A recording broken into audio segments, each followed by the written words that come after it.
Hello, good morning, good day everyone. So, punta ako dun sa taas.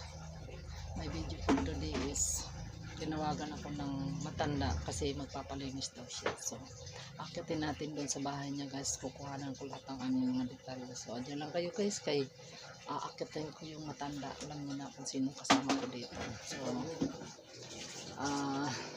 shout out sa inyong lahat. At nainit na dito sa Pilipinas. Sobrang init na kaya ganito ang ating attire. Lagi nakalabas ang ating pili-pili. So tara guys, samahan nyo ako sa aking journey everyday. This is Beautician again. Tara na guys! Ayan, aakyat tayo sa taas. Kasi andoon siya sa taas. Doon ko siya pupuntahan at ako'y manicure pedicure sa kanya.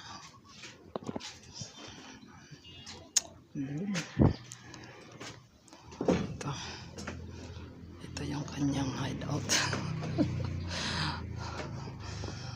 Yun na, akit na ako. Tao po.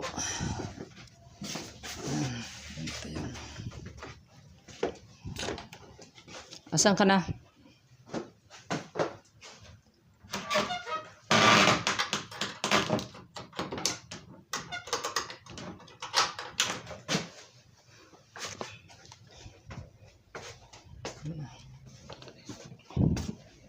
Matagalan ako, hinahanap ko yung aking hinahanap ko yung siguro naiwanan ko doon kahapon sa nilinisan ko.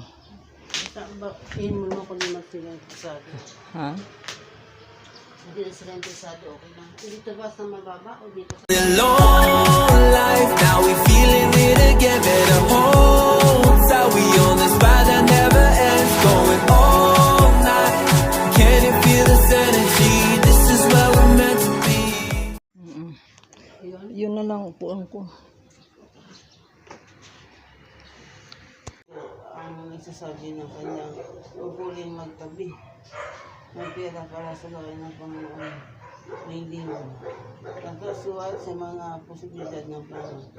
Nirekomendaan naman namin sa lahat ng Kristiyano ang sabi niya. Ang miyat niya pagsaraan sa tekstong ito, tinawanan na sa isang individual na gawain na dapat gawin ng may pagkatapos sa Diyos to do it because you are afraid of God not to anybody. Tama.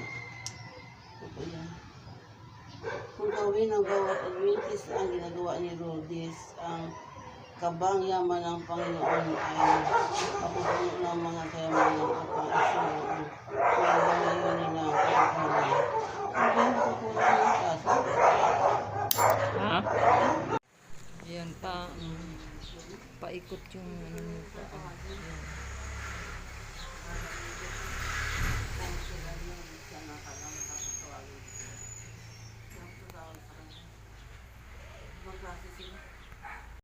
Final process niya kabila.